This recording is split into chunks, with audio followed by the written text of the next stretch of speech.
هذا هو التفكير اللي اصبح سائد ربما في المستويات.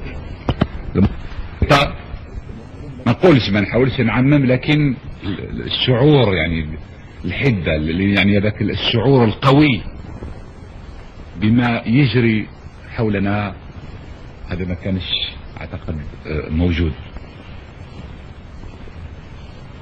وش وقع بالضبط يعني كيفاش تطورت العلاقات بيننا وبين المغرب؟ كانت مشاكل الحدود حليناها على اساس الوحدة الترابية، مضينا اتفاقية في الرباط امام كل الرؤساء الافارقة. الاتفاقية تقضي بتسطير الحدود بصفة نهائية وشيء من التعاون في قضية منج مغارج البلاد. بعدها احنا صادقنا الجهة راتيفي سي دو زاكور، صادقنا على هاتين الاتفاقيتين او على الاقل اتفاقية، صدقنا على الاتفاقية الاولى نتاع الحدود. المغرب لم يصادق على هذه الاتفاقية بحجة انهم ناس ديمقراطيين وما عندهمش البرلمان ويستناو حتى البرلمان عرف ومن الجهة الاخرى يقول لنا هو امير المؤمنين، يعني هو المولى سبحانه وتعالى اللي عينه خليفة في الارض. امير المؤمنين هو هذا، يعني الحكم جاي من السماء ما هوش من الارض.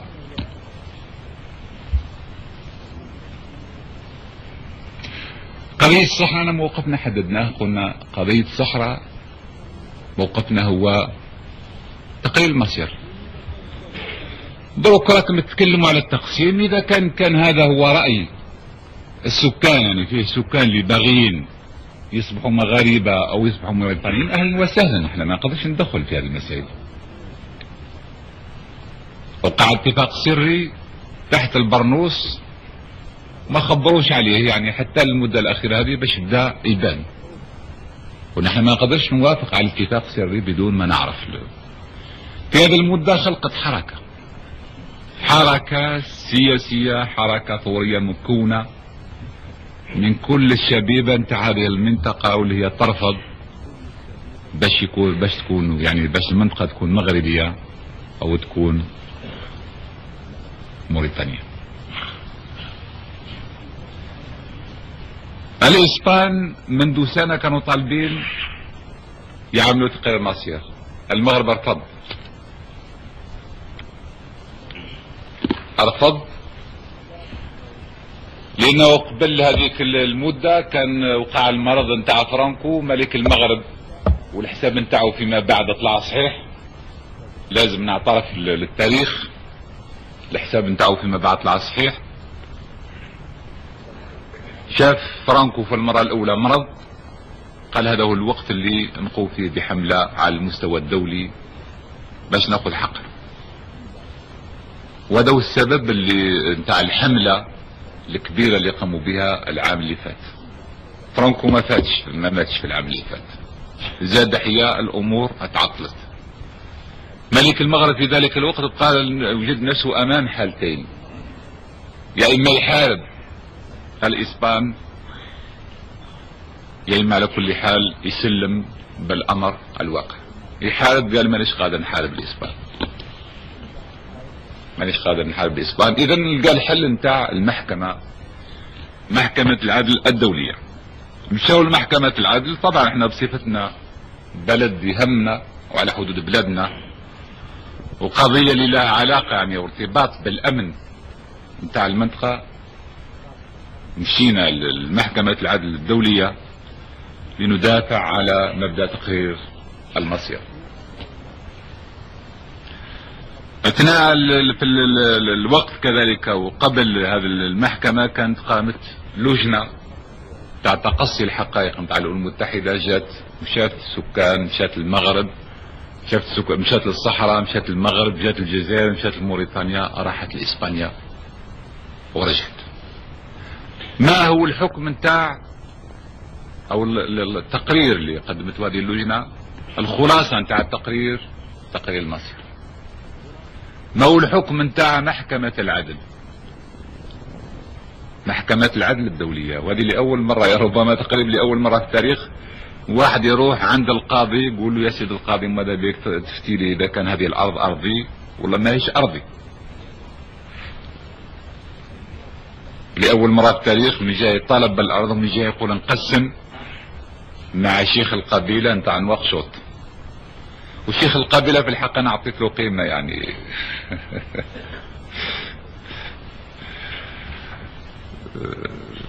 شيخ القبيله نتاع نواكشوط يعني ربما انا مسؤول عليه شوي يعني، يجي في يوم من الايام ونقولها سياسيين يعني امام الشعب نتاعنا.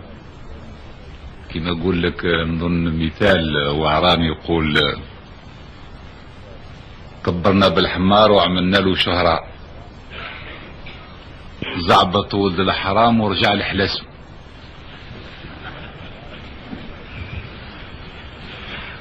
ما عندي ما نقول لكم اكثر بالنسبه لهذا الشخص. اذا محكمة العدل كذلك قررت مبدأ تقييد المصير.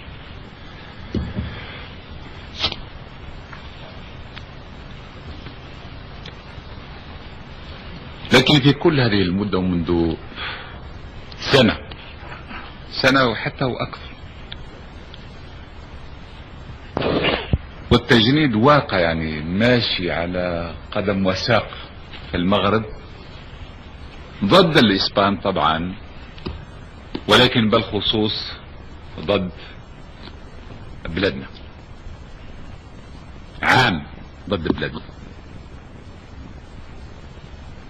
لا تقريبا 6 أشهر كنت كل يوم نقرأ كل ما يكتب في المغرب يعني مسائل اللي هي لسان يقراها لأن ضروري يقراها، مسائل اللي الواحد يعيفها لما يقراها.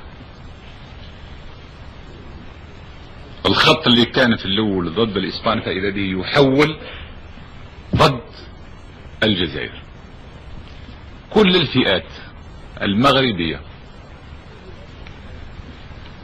من اليساريين للوطنيين اليمينيين اللي نقدر نقول عليهم الوطنيين اليمينيين البرجوازيين تاع فاس تاع الاستقلال، الى ما يسمى بالشيوعيين، كلهم على كل حال كانوا على ملة واحدة وعلى دين واحد وعلى كلمة واحدة ضد الشعب نتاعنا، ضد بلادنا، وفي النهاية ضد الثورة نتاعنا. هذه الملاحظة يعني المرة للواحد استخرجها، ماهيش مسألة نتاع انفعال، ماهيش مسائل نتاع انفعالات، او هذه مدة نتاع سنة وصلت بهم الوقاحة يعني والانحطاط والحقد والغل الى درجة شتم هذه الامة، بين امة ما عندهاش اصل، ما عندهاش ماضي، امة اللي كان دائما راكعة. هذا الشعب الجزائري اللي كان طول حياته هو متمرد، يعني طول حياته معروف في التاريخ متمرد اب عن جد. يعني اصبح هذا الكلام يكتب في تاريخ يعني في يعني جرائد بلد يعني شقيق. وكأننا على كل حال من جديد امام لاكوست وجيمولي وسوستان. على الاقل هذوك الناس كانوا يحترمونا لان كنا نتصارع معاهم في الارض، كانوا عارفين باللي رجاله على كل حال ولاد رجاله، ولما كنا نتحاكم معاهم في الجبال ولا في المدن كنا نخلي رجاله، لكن كانوا هم ياخذوا اطرحه. على الاقل هذوك داخليا كانوا معترفين، بينما كانوا عاملين هذه اغراض سياسيه. لكن هذا الان الحقد والغل يعني اللي ما نتكلمش على اشخاصنا، نعالبوا اشخاصنا احنا كمسؤولين سياسيين. وانا قلتها الانسان لما يكون مسؤول سياسي ما يخافش الناس يسبوه ولا يقولوا فيه ولا يقتلوه البحر، يقول لك اللي يلعب الزح ما يقول يعني الواحد لما يختار المسؤوليه نتاعو لازم يخلص الثمن. لكن الشعب علاش؟ احنا حاولنا نسكت، حاولنا على كل حال نتجنب، حاولنا من في هذا نفس الحديث يعني اللي قالته الجرائد يعني نوجدوه. اذا كنت تبعتوا الكلام نتاع ملك المغرب قال لك المغرب اللي هو منذ 6 قرون اللي في الوقت اللي كانوا الاتراك في الجزائر، يعني احنا سيادكم، احنا سيادكم يعني سلالة نتاع الحكم، ملوك، انتم رعاع. هذا الكلام نتاع السلقوط، ولد السلقوط راك عارف، واحد سكير، واحد خبيث، رأس ماله 500 مليون دولار، 250 مليار رأس ماله. هذه الجرائد الأمريكية تقولها على كل حال. الإنسان اللي ياخذ المصالح نتاعو تاخذ من لا دروغ 8 طن دو دروغ. راك عارف العام اللي فات مني جاي من كتامة، راك عارف الناس تخدم في العفيون، العالم كامل يحارب فيه، هو يتاج يعني يخلي الناس نتاعو اللي يحاولوا هذا الناس المتعفنين يصلوا لهذه الدرجة. إذا لابد فيه شيء، يعني لابد فيه شيء، والشيء هذا لازم نشعر به، لازم نشعر به ونعيشه بقوة. هذا تجنيد وهذا التعبئة، وهذه الحكاية نتاع المسيرة هذه 300 وكذا واللي هي كلها منظمة من طرف الأمريكان ومن طرف على كل حال المغاربة ومن طرف بالاتفاق مع إسبانيا. لأن فرانكو مهما قيل فيه فاشيستي ولا نازي ولا كذا، يعني من الناحية التاريخية يحكم عليه التاريخ بأنه كان راجل لما يقول كحلة ولما يقول بيضة، يعني هذا نهار طاح يعني الاستراتيجية دي كلها اتحركت. والمقصود ما كانش إلا الصحراء، المقصود ربما كان شيء منه الجزائر. تعرفوا ايها الاخوة بان احنا البلاد حرة الان، الناس تتكلم، تعرف الناس تتكلم في القهاوي، تتساب، تنتقد، هذاك الوزير معوج، هذاك المدير ما يسواش، هذاك عرف ادى الفلوس كذا،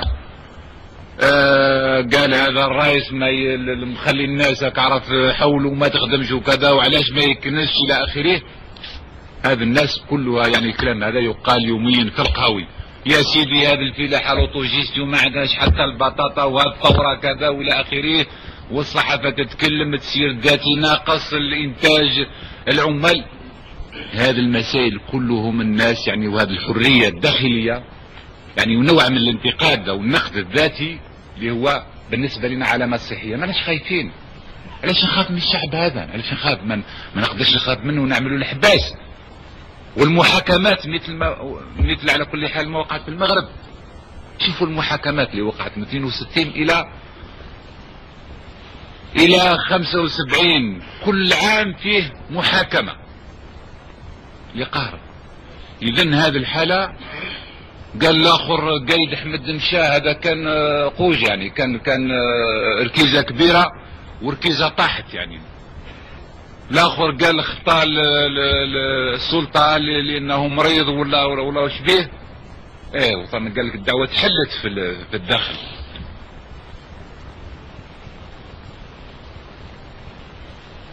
ربما هذه الاشياء غلطت ملك المغرب وغلطت الامريكان وغلطت بعض الرأسماليين اللي هم حولنا. انا اقول لكم حكاية وقلتها امام السفير الامريكي مرة باش يسمعها يوصلها لسياده. قلت واسمع، قلت احنا في الجزائر اذا كانت حاب باش تعملوا دراسة علينا قلت له كيما هذاك لو بنو انكورابل،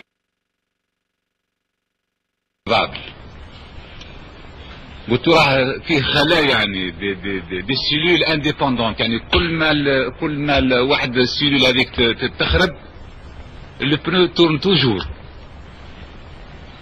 قلت له ما تغلطش، اذا كان يموت واحد راهم 10 يستناو في الباب، قال باش ناخذوا المسؤوليه نتاعو، سواء كان وزير ولا مدير، والناس راح تدز في بعضها. قال ما تغلطش حتى رئيس. قلت له ما تغلطش يعني، لا حبيت يعني نقول له بتعبير ربما اللي يفهموا وفكاهيه وفيه نقد. قال لي النظام نتاعنا مبني على الصح، مبني على العمال، مبني على الفلاحين، مبني على الشعب. انا هذا الاعتقاد نتاعي. ولما تأزمت الامور قلتها لواحد الصحافي، قلت له نعم الثوره هذه اللي ما تقدرش تثبت، انا ثوره اللي ما تقدرش هيك عرفت توقف وتقول راني اللهن، ينعلبوها ثوره. هذه ربما كنت نقولها كلمه الخلاصه، ينعلبوا الثوره هذه، واسمحوا لي التعبير، اللي ما تقدرش توقف وتقول راني اللهن. راني اللهن نتحدى كل الناس. نعم الثوره ماهيش غير خبز برك، الثورة ما هيش غير خبز، الثورة ما هيش غير منشآت، الثورة ما هيش غير مدارس، الثورة ما هيش غير طرق، الثورة ما هيش غير تسيير ذاتي، الثورة ما هيش غير تسيير اشتراكي، الثورة ما هيش غير على كل حال العلاج بالمجان، الثورة ما هيش غير الاستقلال، الثورة هي أعمق من هذا. الثورة كذلك هي مبادئ وبالخصوص كرامة. الثورة ما يخصهاش تحط راسها، الثورة ما يخصهاش تحط راسها. وانا نقولها لكم للتاريخ، انا الثورة اللي تحط راسها ما نكونش على راسها. للتاريخ هذه الثورة اللي تحط راسها انا ما نقبلش نكون على راسها. الثورة هذه ما نقدرش ابدا. الثورة اللي تركع لا، لان احنا كلنا كرامة، وكلنا الجيش نتاعنا، الجيل نتاعنا لازم يعني يواجه كل الحالات. علاش نقول الكلام هذا؟ نقول الكلام هذا مانيش باغي نروح بعيد يعني في الحديث نتاعي لهذه المناورات الداخلية الخارجية والحسابات الفارغة. الحسابات الفارغة لان ما عنديش كل المعلومات، ما عنديش كل المعلومات، وماهوش من العادة نتاعي نقول لك بكلام اللي ما نقدرش نثبته بالحجج المادية. يعني فيه نوع من التآمر الخارجي، اقول نوع من التآمر الخارجي. من الناحية الداخلية ما عندناش مشاكل، ما عدا المشاكل راكم عايشينها اليومين اللي كنت تكلم عليها كعرف، قال خص البطاطا وخص الزرودية وكذا والموظف الفلاني ولا كعرف الوزير الفلاني. ما عدا المسائل هذه اللي هي من المشاكل اليومية ما عندناش مشاكل داخلية، لكن فيه نوع من التكالب الخارجي، نوع من التكالب الخارجي، لأن الجزائر هذه باقية صوت، يعني تمثل صوت في العالم الثالث. وضرب الجزائر، ضرب الجزائر او الثورة الجزائرية تنجر عليها انعكاسات خطيرة في افريقيا وفي العالم العربي. ومعناه اذا كان الحالة تحلت في افريقيا وفي العالم العربي، هي مجموعة العالم الثالث عدم الانحياز اللي كان ميت. واش كان عدم الانحياز قبل مؤتمر الجزائر؟ مرة وقعت الاجتماع في لوزاكا 4 سنين قبل، الصحافة ما سمعتش به. ما نتكلموش على الشعوب. اذا المقصود هو هذا. المقصود على كل حال بكل هذا الامور وهذه الحركات وهذا يعني المناورات هو الجزائر تمثل شيء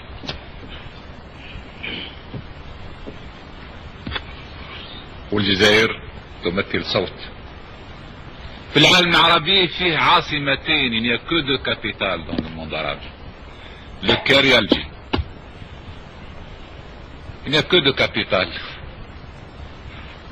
le Caire et Alger. القاهرة والجزائر، القاهرة راه واقعة عليها السيطرة، الباقي الجزائر نحاول باش كيفاش نكتفها، كيفاش على كل حال نكتفها وكيفاش اما الباقي واش كاين. على كل حال مع احترامي لكل الاخوة ماهوش نوع من الكبرياء، لكن انا نقول الشيء اللي نفكر فيه تحليل الخاص. العربية السعودية اغنى بلد في العالم العربي، ولكن العربية السعودية بالنسبة الي في المرحلة الحالية هي برميل كبير نتاع البترول وصندوق كبير نتاع الدولارات، وهذا ما يمثلش كل شيء. الباقي يعني الكويت والامارات وكذا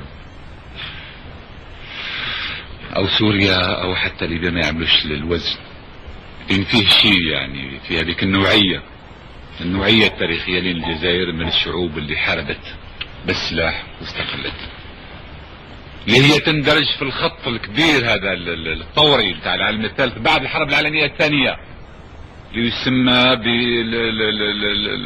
فيتنام وتسمى الجزائر وتسمى كوبا، هذه البلدان اللي يعني حرت نفسها من الاستعمار وحتى يعني من الاستغلال الداخلي بحد السلاح، وفرضت ثورة او هي في طريق بناء ثورة. واذا كان نتكلم على هذا التكالب الخارجي، وانا بديت راكم تشوفوا مرة الانسان ينتقل من نقطة الى نقطة، في نفس الوقت مثلا اللي ملك المغرب عامل هذا حكاية مسيرة الاحتلال،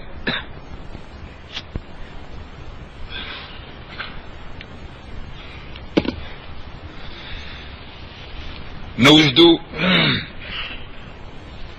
مثلا اخونا الامبراطور نتاع قرطاج عامل لي كل يوم تصريحات، وانا فلان قال لي وفلان قلت له وقلت الملك المغرب ما تدخل. واخطر من هذا في الصيف اللي مضى كان بعث ولده، هذه نقول لها الوالي نتاع النافه باش يعسي، اذا كان جاو دولك على النافه دبر راسك انت. اذا كان فالصيف اللي فات كان بعث ولده الملك المغرب يقول له روح ادخل الصحراء، واذا كان عندك قيمه اكثر من تاع الجزائريين هذه الفرصه باش تهنينا منها. في الحبيب الكبير بعث الحبيب الصغير الملك المغرب. ربما هذه المعلومات تكون غير صحيحة، ولكن تقديري أنا أنها على الأقل صحيحة، إذا كان ماهوش 90% على الأقل 80%. هذا الرئيس الموريتاني حاولنا معه، الشيء اللي قمنا به انا ما ندمش عليه لان قمنا به للشعب الموريتاني. لان في المؤتمر الاخير اللي عملوا مثلا واش بدا يتكلم لها بالمنجزات نتاع موريتانيا، تأميم الميفيرما، تكوين عملة وطنية لوبية، الخروج من منطقة الفرنك. نظروا الجماعة قالوا له يظهر لي هذو الجزائر ساعدتك فيهم، والواقع يعني الميفيرما هذيك اذا كانوا توقع تأميم تقريبا احنا اممناها في مكان الرئيس الموريتاني يبقى له هو الا خذا القرار السياسي ويستغلوا سياسيا قدام الناس وقدام الشبيبة نتاعو، لان الشبيبة على كل حال كانت عنده شبيبة خلقت له مشاكل كثيرة، شبيبة يسارية. قال لي واش رايك؟ قلت له يا راجل امن عليك ما يعملوا حتى حاجة. الظروف السياسية قلت له مليحة. فرنسا واش تقدر تعمل؟ قلت له هاو نظر المشكل الفلاني والمشكل الفلاني والمشكل الفلاني فرنسا ما تقدرش تتحرك. مسألة السوق عيطت بالعيد عبد السلام قلت له اعمل لي دراسة مع السونارام باش تشريو عليه الحديد، اذا كان ما تباعش حتى ولو نقص احنا مليون ولا 2 ملايين من الحديد نتاعنا. هذه معركة ومعركة لازم نوقف بجانبها. الفلوس قلت له نضمنك 6 اشهر. العمال نتاعك نتاع الزويرات يخلصوا 6 اشهر. ما نقولش الكلام هذا يعني هبان. انا عندي الاخر الدراسة راها موجودة عندي في الارشيف نتاع الرئاسة وفي الارشيف نتاع وزارة الطاقة والصناعة. قضية لوقية هذه العملة الوطنية قلت له اعمل العملة الوطنية ما فيش مشكل. مصطفاي نتاع البنك المركزي روحوا سألوه اي واحد منكم، الموظفين اللي هما ناس مشرفوا على العملية، اللي يطبعوا الاوراق واللي ينظموا الكيفية كيفاش لان هذو اخواننا ما زالوا على كل حال بدائيا ما عارفين هالمشاكل نتاع العملة كيفاش تصير خلاص.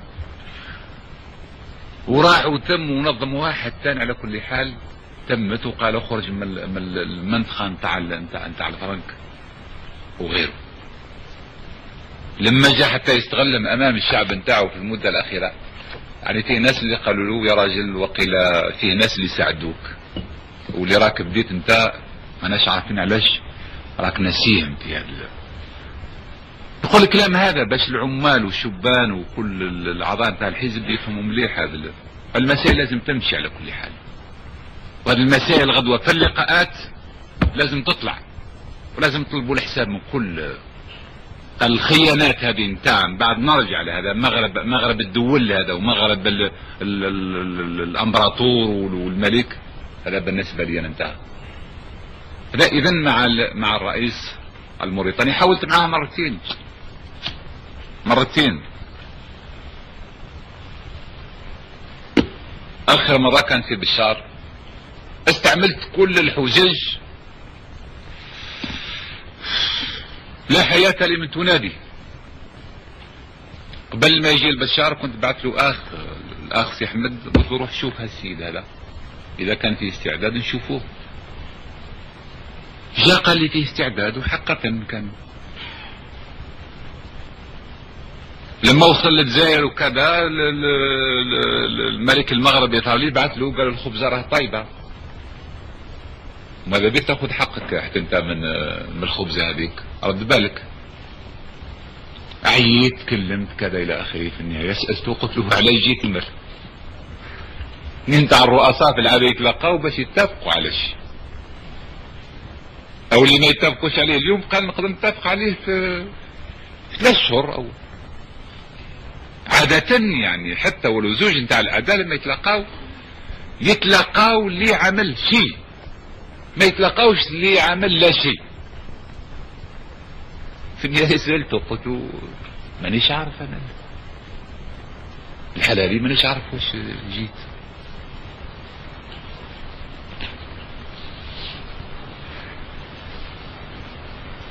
بالنسبة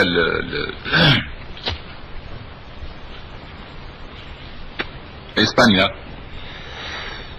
حاولنا كذلك يعني المحاولات كثيرة، لكن في النهاية المحاولات نتاعنا ما ادتش بنتيجة لانها كانت محاولات لا يمكن ان تنجح.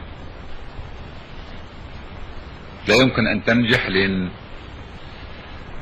الهدف نتاع الغربيين هو تقوية يعني خلق الشروط لنجاح هذه المملكة الجديدة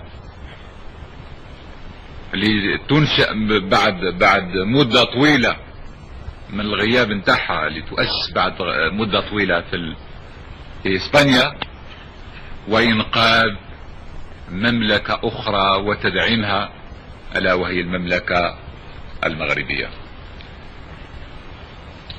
لدرء الخطر يعني حصار كذلك او للمحافظة على الاستراتيجية اللي تدخل في الخط نتاع الناتو وغيره.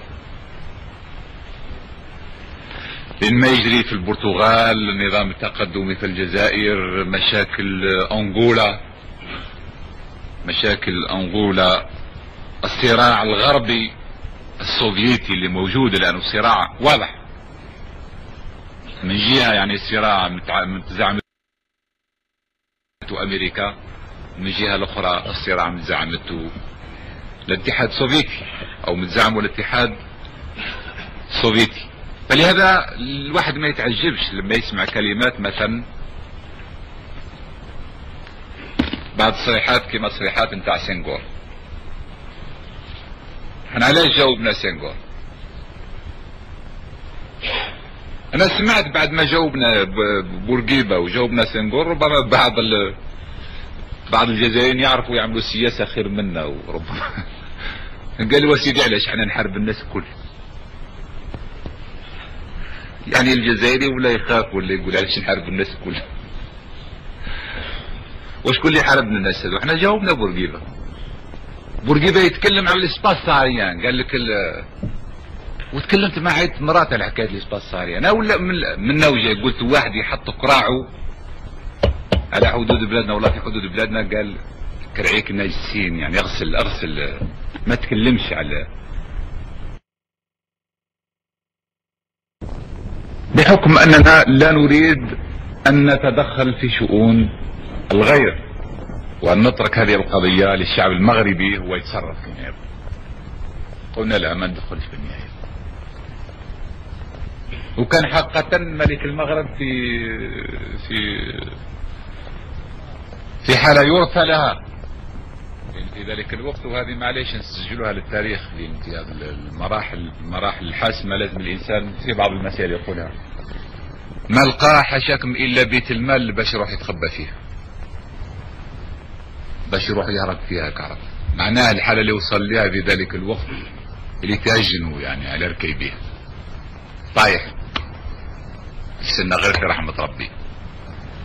ذاك اليوم انا خذيت التليفون، قال وراه الملك عايط له، قلت له واش كان؟ خبرنا. يعني التليفون هذاك معناه ان الجزائر ما تدخلش، ما تساعدش الجماعة هذه. القضية هي بينكم انتم، هذا المعنى نتاع التليفون.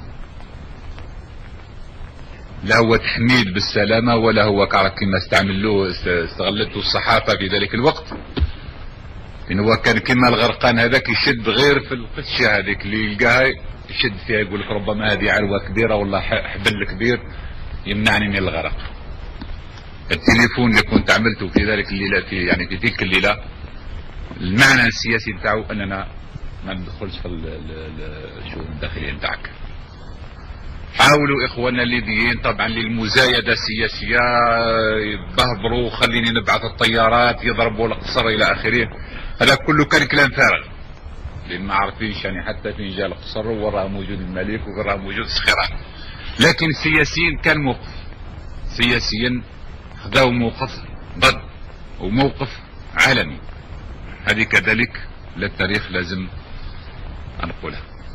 بعض السخيرات كانوا في وضعية سيئة للغاية، وقعت قضية الطائرة. لا علينا، هذه كلها مسائل داخلية حتى تعرفوا كيفاش السياسة نتاع بلادنا كانت سياسة مسؤولة، رغم أننا ننادي ونطبق الإصلاح الزراعي أو الثورة الزراعية، التسيير الاشتراكي، كذا كل شيء من أجل الشعب. رغم هذا على كل حال وكثوار وكمناضلين ثوريين قلنا لا، ما ندخلش في ما حولنا. أجهلنا حتى ما يسمى بالقوات الوطنية إلى حد ما، لأنهم نفسهم ما عرفوش يتصرفوا، لكن ما كانش عندنا علاقة مع ما يسمى بالمعارضة. والمعارضة قلنا حتى لا نخلق أسباب جديدة يعني الصراع الدائم في هذه المنطقة. والمقصود من هذا كله هو أن لا تدخل يعني الحرب الباردة أو شيء من الحرب الباردة والصراعات الدولية في المنطقة نتاع المغرب العربي. هذا كل مقصود. يعني الاستراتيجية نتاعنا كلها هي نتجنب بكل وسيلة أن تصبح المنطقة نتاعنا منطقة صراع دولي بين الكبار. ليأتي ربما الوقت اللي احنا نصبح بيادق بين يديه.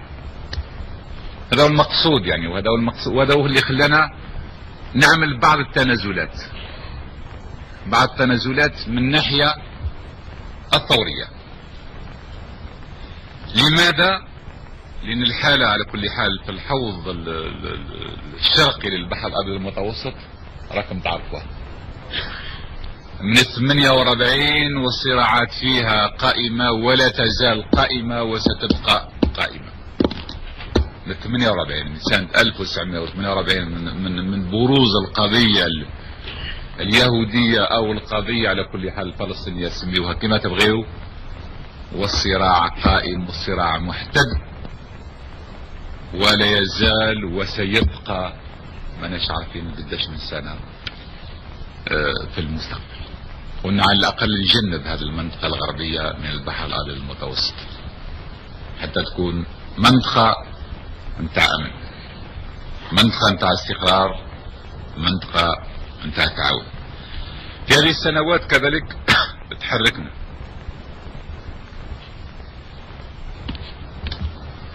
تحركنا بقوة،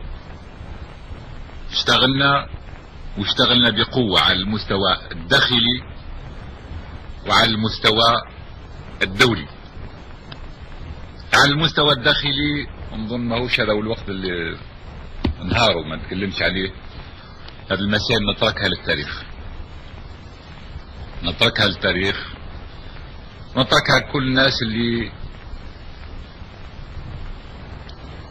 يعني يعرفوا يقدروا الأمور كيفاش كانت بالأمس، كيفاش راهي الحالة نتاع بلادنا اليوم.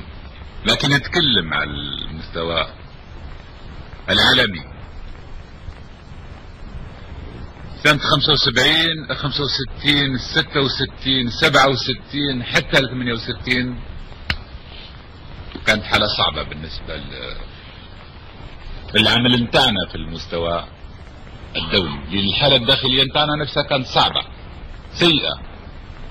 الحالة الاقتصادية، الحالة المالية، الحالة النظامية، يعني كانت مراحل حقا لمراحل، يعني مرحلة صعبة ومرحلة دقيقة في حياة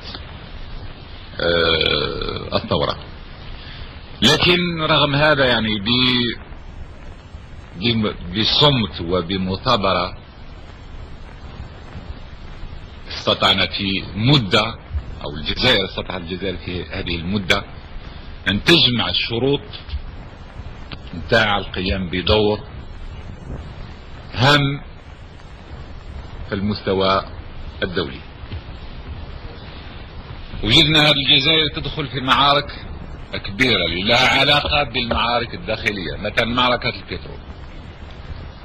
كل شيوخ البترول اليوم ولاو يقولوا باللي نحن عملنا المعركة هذه، وكل يأمم ربع برامل نتاع البترول قال انا اللي عملت المعركة نتاع البترول، لكن ما كان والو. المعركة الحقيقية بدات إذا كان فيه اثنين نتاع المعركة من الناحية التاريخية، بداها مصدق ظن في 52 واستمرت في الجزائر. هذه المعركة الخط يعني النضالي في ميدان البترول اللي هو قلب الموازين في هذا الميدان. اما الرباعية الاخرى اللي لحقت هذا الكويت والامارات وكذا، هما راهم يحاولوا في الشركات باش يبقاو، ولكن لما يوجدوا رواحهم محكومين من الناحية السياسية قال نأموا، لكن نأموا بالكارت ومن تحت نخلي لك كل شيء، وربما بعد التأمين تربح أكثر من اللي كنت تأمن. هذا الواقع يعني المعركة نتاع البترول، واحنا أمنا يعني كنا لنا ثقة بين هذا يعني السلاح نتاع البترول هو السلاح اللي يوجع الغرب. قلنا لازم الغرب والرأسماليين هذه نضربهم في المكان اللي يوجعهم، ماهوش نستحلوا على خد وكعرف ولا نطبطب له شويه على الكتاف ولازم نضربه في الضربه، يعني في المكان اللي يوجعه صحيح. والرأسمالي وين توجعوا لما ضرب له في الجيب، هذاك توجعوه مليح. والحصه الكبيره مثل ما تعرفوا كانت ثروات طائله راقده يستغلوا فيها الرأسماليين، وبعض شيوخ البترول من العرب اللي ربما البعض، نرجع للموضوع هذا، ظلوا يهزوا في البرانس نتاعهم، ظلوا يهزوا في البرانس، وظل الرباعة تسكر وتشري في الكازينوهات وتقود لي في الغنيات يعني ديارام اترافير لوروب في الامريك، والاموال في البنوك. الواقع ما كان لهم حتى وزن في هذه العملية، وإنما قال مدوا الفلوس منا. عرف إذا كان مصر تكلمت قال متضرة من الحرب مد لها شوية نتاع فلوس، مد لها 200 دولار 200 مليون دولار و 300 مليون دولار وسكت ما كعرف، حط له هذيك الحجرة في فمه خليه يسكت. علاش نتكلم على قضية البترول؟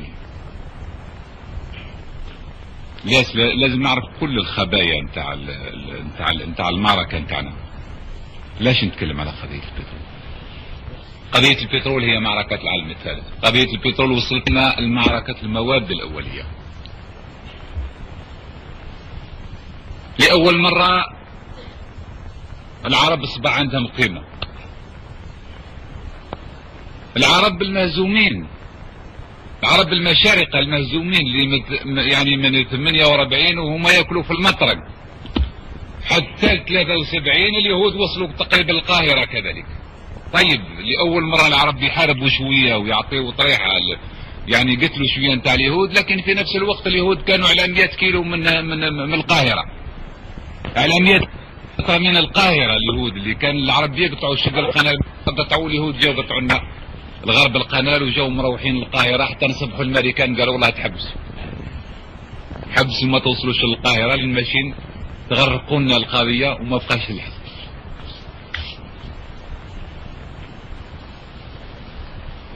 ما بقاش الحل.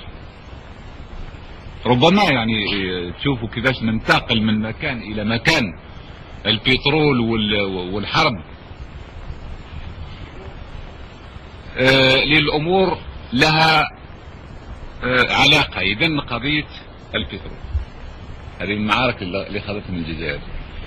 قضية المواد الأولية، قلنا نربط البترول بالمواد الأولية، وطرحنا لأول مرة يعني الموضوع أمام العالم كله، أمام الأمم المتحدة، ولأول مرة الغربيين كانوا حقا قلقين. يا هل ترى يكون الاصطدام، يكون الصراع يحتد هذا الاصطدام، أم نوجد صيغة نتاع التفاهم؟ لأول مرة في تاريخ العلاقات الدولية الغربيين الرأسماليين يقبلوا باش يكون حوار بين العالم الثالث وبين الدول المصنعة.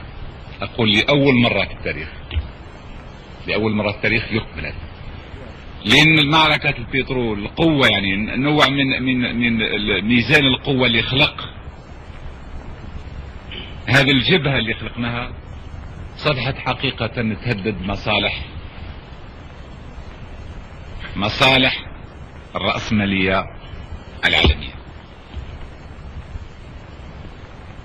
صبحت تهدد مصالح الرأسمالية العالمية. إذن لابد من رد فعل، لابد من رد فعل حاسم لوضع حد لهذا. الجزائر لعبت دور طلائعي في هذه القضية. الجزائر لما قلنا اللي كانت في يعني تضمد في الجراح نتاعها وتحل في المشاكل الداخلية اللي الناجعة عن الحرب وغيره، وتحاول باش تحسن المالية نتاعها، فإذا به نوجد هذه الجزائر في المقدمة. البترول قال أمم، ولما أممنا البترول مع الأسف لا الشرقيين يعني لا أصدقائنا نتاع المعسكر الاشتراكي وقفوا معنا ولا العرب. في ذلك الوقت كان محمد رياض أو محمود رياض كان وزير خارجية مصر، قال أيدونا يا جماعة، قال والله ماشي ما نغضبوش في راسه، لأن سيدو جول لا رحمه الله صديق العرب، سيدو جول لا رحمه الله صديق العرب، لان واحد النهار قدام 67 هذيك قبل 67 عمل واحد الكلمه، قال كلمه اللي يعتدي الاول ما يمدوش السلاح، يعني كانه اسرائيل في ذلك الوقت كانت محتاجه للسلاح. في عمرت المخازن واش باقي عمرت المخازن وبالاسلحه الفرنسيه ركعت العرب. اصبح دوغول يعني صديق العرب وماهوش لازم باش نغضبوا.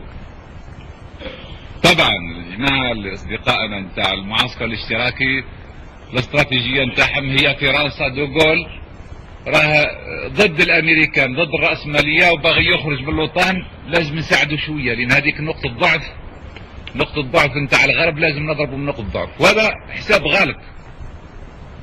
حتى اصدقائنا نتاع المعسكر الاشتراكي بعض الاحيان يحسبوا رواحهم علماء كبار ولكن مسائل تافهه ما يفهموهاش. لازم نحكي لكم على كل المسائل هذه باش تعرفوا. في المعركه اذا لما قلت البترول بقينا وحدنا. شريوا علينا انتم البترول جماعه المعسكر الاشتراكي، قال ندوك بالفنيين ما فيش موقف سياسي علني. العرب كاش ما فيه فلوس ساعدونا في القضيه هذه؟ ما عندناش لا علينا. احنا كنا عاملين حسابنا على اساس ان المعركه هي معركتنا. اللي وقع في 3 بعد 73 في المشرق، لازم تعرفوا الارضيه كلها بعد ما رجع المغرب. اللي وقع في 73 بعد 73 في المشرق له علاقه بما يجري اليوم في المغرب. كيف؟ لماذا؟ في 73 بعد ما وقعت الحرب الامريكان دخلوا بقوه، خصوصا بعد ما الاسرائيليين عملوا عمليه عبور مضاد، يعني ترافيرسي كرا دون لو سونس انفيرس. لما عملوا العبور المضاد هذاك وجاو مروحين للقاهره وبداو يصفيو في المؤخره نتاع الجيش المصري، وهذه غلطات نتاع القيادات سواء السياسيه او غيرها. في ذلك الوقت الامريكان دخلوا، في ذاك الوقت بالذات قال احنا مستعدين ندخل باش يتحل بشرط.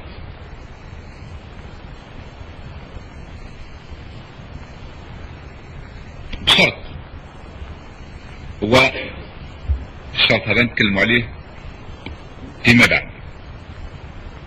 من ذلك الوقت الامريكان دخلوا في القضيه نتاع المشرق وصبحوا هما اللي يلعبوا الدور الاول، اصبح مفتاح القضيه في المشرق بين يدين الولايات المتحده. والولايات المتحده الان تعمل وهذه نقطه مهمه جدا تبعوني فيها، تعمل باش تنهي ما يسمى بالثورة الناصرية، واللي ما كان في ذلك الوقت عبد الناصر كان يسميها ثورة 23 يوليو. يعني باش تنهيها يعني على مستوى المكاسب الشعبية، تجعلها بين قوسين ماترس لا ريفوليسيون، سميوها لا ريفوليسيون دي 23 جويي اونتر بارونتيز، بين قوسين. قالوا انتهت. انتم يا جماعه يا المصريين، واحد النهار من نهارات الرئيس نتاعكم اللي كان يسمى عبد الناصر غلط في حق امريكا، في حق الولايات المتحده، هذه الدوله العظمى، هذه الدوله الغنيه، هذه الدوله اللي تعشقوا فيها بزاف. اذا لازم تصلحوا الغلطه التاريخيه نتاعكم وتنساو كل هذيك 18 سنه نتاع الكفاح وكل هذيك المكاسب الشعبيه، لازم تكنسوها. ولازم العملاء اللي كانوا يخدموا معنا في السياع كما المعروف، تعرفوا القصه نتاع ولاد امين معروفه، يعني كان واحد منهم كان يشتغل عضو في من العناصر الكبار نتاع وكاله المخابرات الامريكيه، قال لازم يرجع من الناس المقربين والبرجوازيين هذوك وهذيك الاوباش والاوساخ كلها اللي هي تطفو على السطح. هذا الشر. نساعدكم على حل المشكل بشرط ان يقع تغيير. الان نتكلم في صميم الموضوع، ان يقع تغيير جوهري في السياسه، في الخط السياسي. والخط السياسي من اللي كان خط اشتراكي لابد ان يتحول الى خط ليبرالي. الخط السياسي اللي كان خط نتاع عدم انحياز وخط ضد الاستعمار والامبرياليه لازم يتحول الى خط غربي، الى خط غربي. هذا الشيء اللي راه واقع الان. واقع الان مثلا في الدولة الشقيقة اللي هي كانت تعد من الحلفاء نتاع الثورة الجزائرية، لأن في العالم العربي وقعوا اثنين نتاع الأحداث يعني في الواقع. الانقلاب نتاع 52 في مصر وثورة 54 يعني دو دات 52 و 54 هذا ما كان. ما الحكاية الفارغة هذيك ثورة نميري كل شهر فيه ثورة ولا كلام فارغ هذه ماهيش ما عندهاش يعني ما كانش لها وقع وتأثير على الأحداث وعلى المعطيات السياسية نتاع المنطقة. إذا نرجع للقضية اللي نقول لا يجري في المشرق له علاقة بما يجري في المغرب، لأن ما يكفيش يعني الضمانة الحقيقية نتاع إسرائيل الوجود نتاعها الدائم. لابد من نظام في مصر، في مصر، لأنها مصر على كل حال عندها وزن رغم كل النقائص نتاعها اللي جبت représente un certain poids spécifique يعني في الساحة العربية في المشرق. قال لضمان الحياة نتاع إسرائيل لابد أن هذه الدولة الكبرى، الدولة العربية الكبرى لازم تصبح مرتبطة ارتباط عضوي بالسياسة الغربية. هذا اللي واقع لحد الساعة. ربما يقال أن هذا تكتيك، ولكن نتمنى أن يكون تكتيك، لكن ما يجري عمليا يعني يوميا ما اعتقدش أنه تكتيك، ولكن شيء يعني نوع من التحول الاستراتيجي. واش يبقى في المشرق؟ ثورات البعثية، البعثة في فايت يعني البعث ما ينجحش. هذا الواقع. قيادة تاكل قيادة وقيادة تعرف زيت تنحي قيادة وعاملين مشاكلك عرف فارغة كما العراقيين إخوان العراقيين رغم المساعدات نتاعنا معاهم عرفوا الوقوف نتاعنا. احنا نسألهم يقول لك احنا ضد الكيانات المجهرية. الكيانات المجهرية باش تعرفوا اللي ما يعرفوش العربية مليح يعني هذول الدويلات عرف لي زيتا ميكروسكوبيك. واحد لما واحد يخاف ما ياخذش المسؤولية نتاعو التاريخية. احنا نقولوا ان الصراع راه صراع اعمق من هذا، ماهوش مسألة كيان مجهرية. ويقول لك كيان مجهري يعني البلدة دائما نتاع البعثيين مع الأسف. إذن هذا اللعب نتاع الولايات المتحدة في المشرق معناه الاستيلاء على هذه القاعدة الكبيرة. مرة كنت أتكلم مع المرحوم عبد الناصر الله يرحمه، قلت واش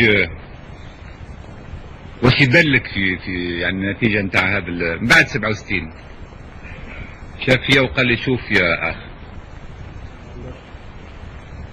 قال لي تحسب بلي الامريكان راح يسيبوني المره هذه؟ قال لي كانوا يصيدوا في واحد الحوته كبيره 16 سنه هما يصيدوا في هذه الحوته.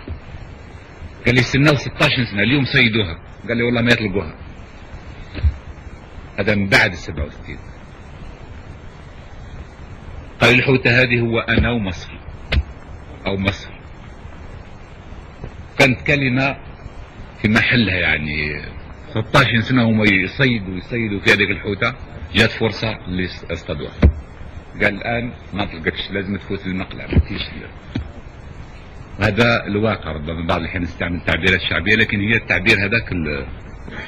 إذا الحساب نتاع الغرب ماهوش غير الولايات المتحدة، نقول رأسمالية بصفة عامة، لأن الامور مرتبطه، يعني قضيه المشرق مرتبطه مثلا بقضيه اسيا في المده الاخيره. مثلا الامريكان خذوا طريحه على يد المناضلين الثوار الاسيويين.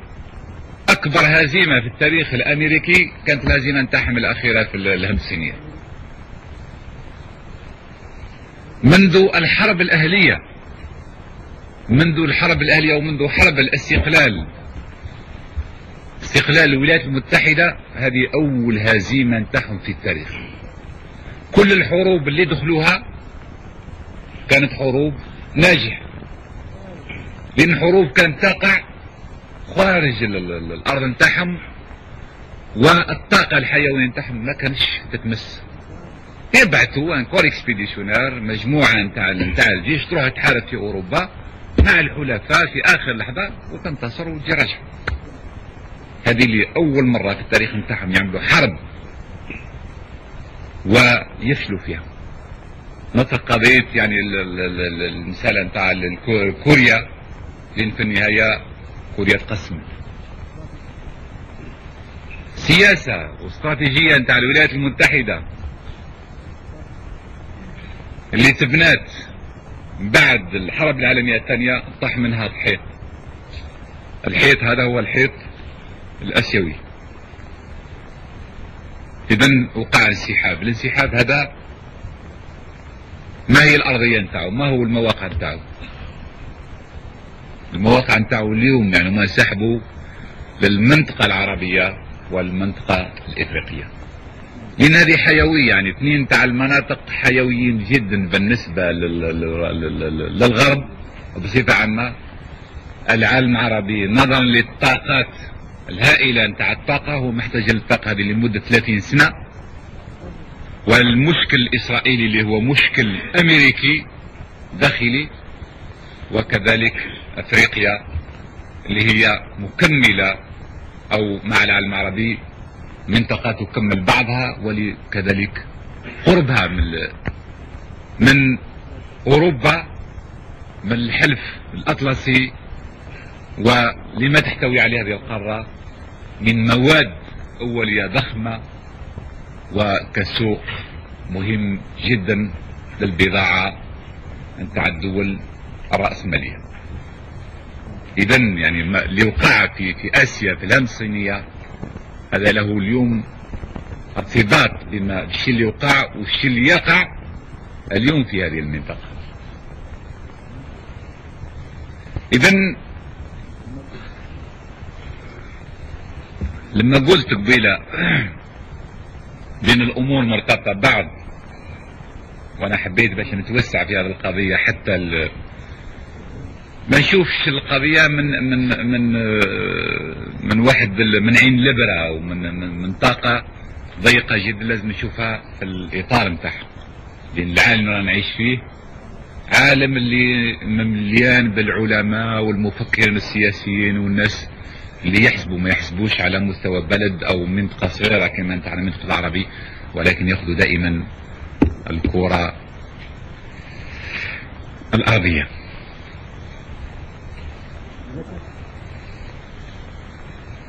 إذا كان رجعنا مثلا المغرب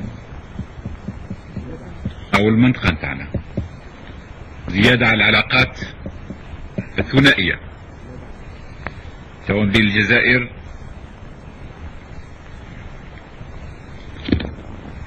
والمغرب، أو الجزائر أو تونس، أو الجزائر وليبيا، لابد في نفس الوقت حتى نكمل الدراسة أو التحليلية هذه نتوسع شوية. مثلا إسبانيا مرت في هذه المنطقة بظروف اللي تعرفوها، ونظن ماهوش لازم باش نطول فيها. بجانب إسبانيا فيه القضية نتاع البرتغال. البرتغال لأول مرة يعني في ثورة، ما نعرف إذا كانت تنجح ولا ما تنجحش، وعنيفة، يعني une révolution presque violente éclate aux portes de l'Europe bourgeoise، يعني على أبواب أوروبا البرجوازية، وهذه مسائل ما